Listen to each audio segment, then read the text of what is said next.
Hello friend, আশা করি তোমরা সবাই ভালো আছো। আমিও ভালো আছি। পেঁপের তো অনেক রকম রেসিপি খেয়েছো।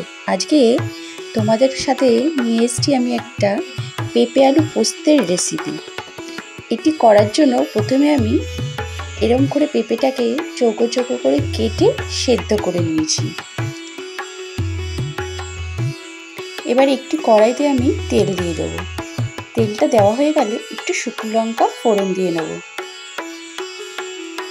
শুকনো লঙ্কা ফোড়ন দিয়ে আমি চৌকো চৌকো করে কিছু ছোট ছোট আলু কেটে নিয়েছি, সেগুলো আমি কড়াইতে দিয়ে দিলাম। এবার সামান্য একটু হলুদ দিয়ে দেবো ও একটু নুন দিয়ে দেবো। দিয়ে আলুটাকে ভালোভাবে নাড়াচাড়া করে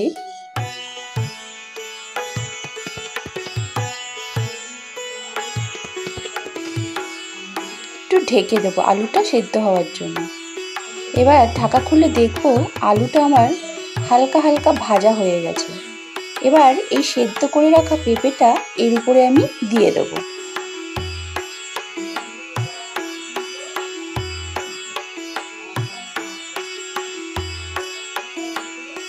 দিয়ে ভালো করে খুন্তি দিয়ে নাড়াচাড়া করে নেব।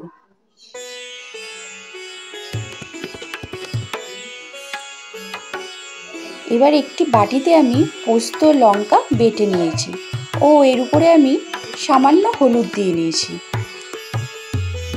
এবার এই পেঁপেটার ভেতরে আমি এই পোস্তটা দিয়ে দেব আর একটু সামান্য জল দিয়ে দেবো। দিয়ে ভালো করে নাড়াচাড়া করে নেব।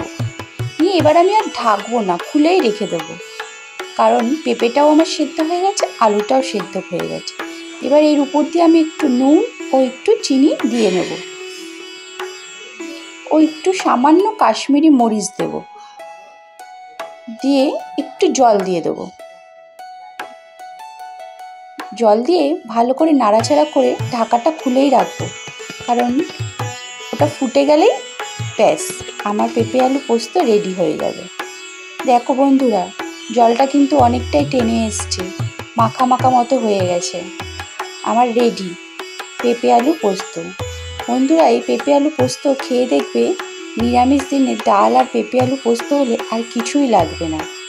রান্নাটা কেমন হলো কমেন্ট বক্সে কিন্তু অবশ্যই জানাবে ও একটু লাইক করে দেবে।